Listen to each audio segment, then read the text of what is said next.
Welcome to 2022, Beyond the Reverb. It's a new year, time for some new shit.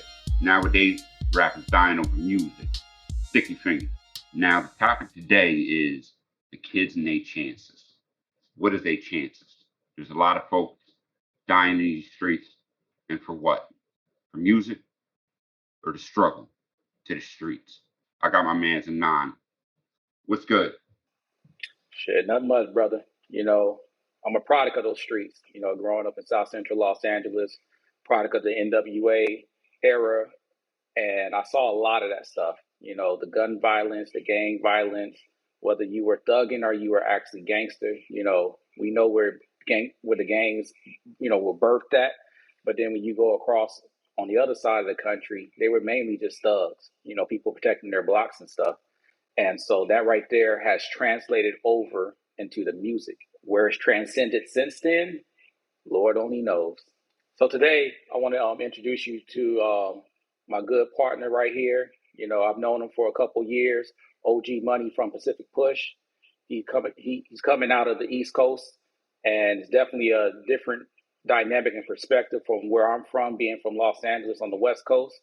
And we definitely just really wanted to introduce him to the conversation as me and the Brooklyn start talking about these kids and their chances. What's good?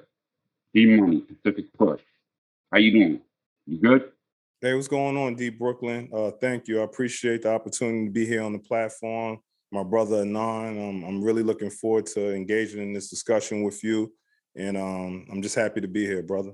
Pacific Push has a lot of things trying to uplift communities, uplift the future of hip hop, as well as embrace the veterans within the communities. How do you feel about what's going on in the streets as far as what you're doing to help the cause?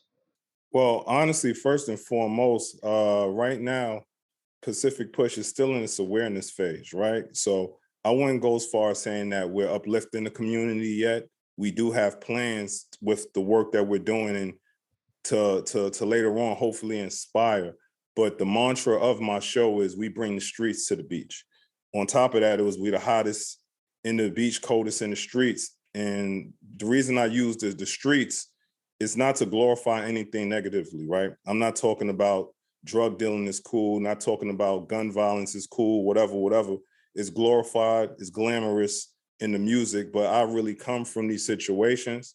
And my good partner, Reggie Hawkins, the program at the station who gave me that opportunity, he's been helping me with my craft to refine not just myself as an air talent, but how I can show the multiple components and layers of who I am as a man. So bringing the streets to the beach for me means to incorporate some of the things that are very unique to the mainland coming from where I'm from. Because like Anon was saying, it doesn't matter if you're from Los Angeles, it doesn't matter if you're from Hawaii, Brooklyn, New York, whatever. There's poverty everywhere, there's violence everywhere, drugs, abusive relationships, kids that are going without their fathers because of systematic racism, a lot of different things. And on my platform, the music, obviously we're going to have to play popular music because this is a radio station. We're in the business of advertising music for artists. So there's relationships behind the scenes that are with labels, promotion teams, everyone. Music is about selling, right?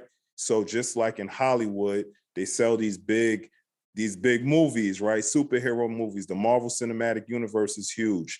Violent movies are big, but they're selling a message.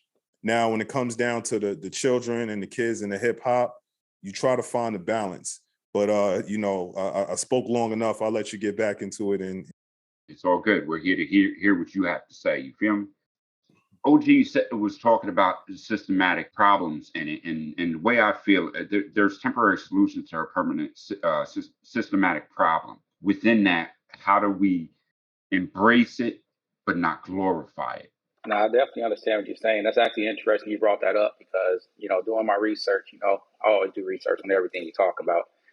It's funny, they point out 3 different transitions within the music. So one of the transitions was gangster rap, birthed by NWA. The next transition was trap. which came out of Atlanta, early 2000s, pretty much ruled the scene. Now they transitioned it over to drill.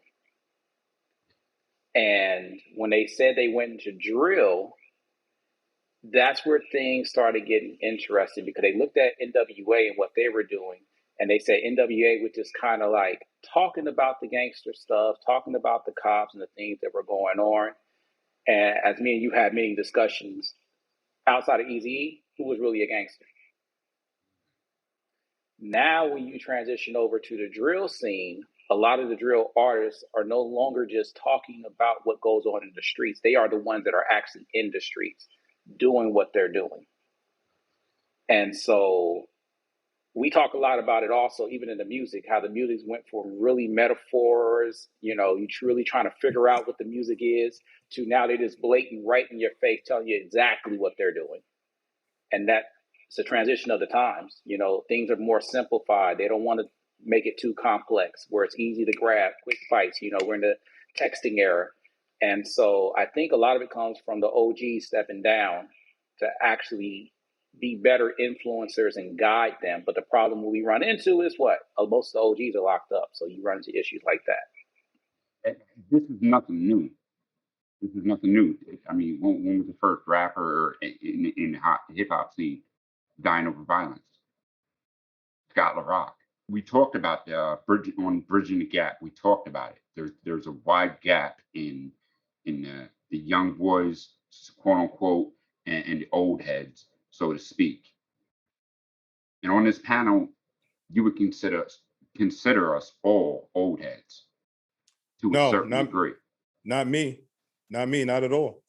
Because honestly, you have to understand the terminology, the lingo, and how it's used. So When you're talking about bridging the gap and understanding why there's such a difference in between what goes on with these artists, old, young, whatever you want to call. Old head is a real big term in Philadelphia. Anyway, Philly, they use old head a lot. They use old head in rap, but at the end of the day, OG is a term of endearment. And where I come from, being over 25, 30 years old, you're already considered an OG. And so the thing about me, my name, the name that I use, I've been going by G Money since I was 12 years old, because I didn't name myself. Coming from the streets, you don't name yourself 9 times out of 10. Your name is given to you. You get what I'm saying? Your name is given to you. So my name is G Money. I've been going by G Money forever. The OG is just something I tossed on Instagram, and then it stuck with it. And as a matter of fact, I got to stick with this OG because the young G who just dropped this album tonight, Corday, shout out to Corday, he gave me a big shout out on his LA Leakers freestyle, and he shouted me I was OG. You get what I'm saying? And that's a term of endearment. You get what I mean? So that whole old head, you could be 25 years old and be an old head. You can be 50 years old and be an old head. It's more so of a derogatory term, but OG is a term of endearment. That means that these young fellas in the streets respect you. They look up to you, your knowledge, and it's however you want to take it. My partner Reggie and I talk about how Snoop wants to be called Uncle Snoop. Like, I believe Mary J. Blige, don't call me auntie. So it really depends on who you are. LL Cool J has found ways to stay relevant. Diddy is 52 years old. Nobody calls Diddy old head. They call him the OG. You know why? He's up to date with the slang, the lingo, I should say. He's dripped to death in the fashion. He's running around with beautiful women. He's doing things that these kids want to see. So it's easy for them to want to listen to his kind of voice because he is something that they're trying to achieve. Nobody wants to be like the old head. They want to be like the OGs. What are your thoughts on some of these kids putting in music right in your face? How do you feel about it when you hear it? I mean, personally, for me, overall, like I said, I'm still a product of the streets. And being a product of the streets, there is really no true feeling, because I look at it from the perspective that a lot of the guys I listen to, they came up in the game, like the E40s, even Ice Cube said it in the last 15 years. Y'all dry snitching on yourself. And so the way I look at it is that if there is no mentorship, then what do we expect? If children are raising children, and I brought this up not too long ago to y'all in our one of our debates we had recently, is that I watched a documentary on LA. They were in Compton, where the OG was like mentioned. He was 25, between the ages of 20 and 25 years old. Why was he even called the OG? Because he wasn't even in jail. He actually made it past the age of 21, and all those kids looked up to him like a father figure, which goes back to what Reggie was talking about in Bridging the Gap. And so now you got this guy who just happens to be about 5 years older than the other guy, and he's now the father figure. He's the one that's giving them the guidance and stuff. But what life has he lived outside of that streets? He hasn't. He just actually happened to make it that far, and he's actually outside of the penitentiary. Mm. And so when babies are raising babies, what do we expect? And that's really how I look at it. Even as an artist myself, I have to look at it because I even had to have that transition period where when I was a baby myself, all the lyrics I wrote were a representation of the environment I grew up in. I, one time at the age of 16, 17, got a gun book just to write rhymes strictly about guns. Though at that time period, I had never even held a gun in my life outside of a BB gun or a water gun. But that was the representation I had looking at NWA growing up. Because I knew none of them were gangsters. Snoop, he was the gangster. But that was after NWA. You know what I mean? So it's kind of hard for me, you know what I'm saying? There's been a lot of talk in the hip hop community as far as a union for the veterans, and I think it should be the same for these young cats coming in. OG, how do you feel about when people talk about unions?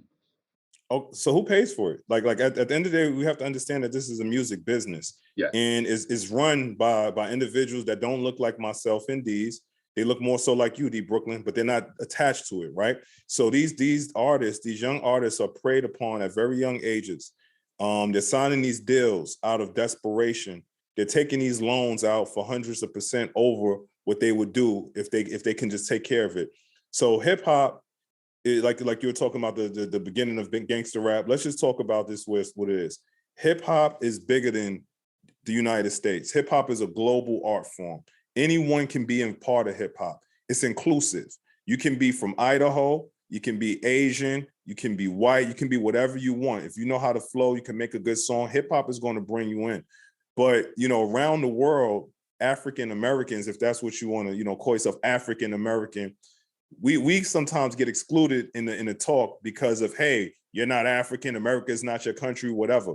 But one thing that's very unique about this hip hop culture, first and foremost, it started in New York City, right? But it comes from the African American experience in North America that paints these pictures, right? So when songs like The Message came out, anything that's been very important or powerful, we have to still recognize that the music is art. You make art, Deez makes art, art is subjective. Now, if you don't like the subject matter, then walk away. But unfortunately, there are powers that be that are going to push a narrative. And these songs that are popular just happen to have repetitive melodies. They have similar subject matter. They have all those things that sound good, spicy, because they're trying to move a needle. It's metrics. It's all about metrics. So when I hear about the discussion about, well, there's not enough this kind of music, there's thousands of artists making positive music, rapping, but it's not popular. So when you're coming from these environments that I come from, and these young kids, they don't have the same resources. They don't have the same aspirations. They're not looking at education. They don't want to be doctors. They want to play basketball. They want to be influencers. They want to rap. You know what I mean? When you come from an environment and you don't have a father, or you don't have a structure, you don't have a family, you go to what's close. I know a lot of young dudes, when I was hanging out, they in the streets. And while they're in the streets, they may not have a place to live. So sometimes they get caught up in the trap because that's a place where they can just hang out and stay warm. If not, they sleep in the staircases.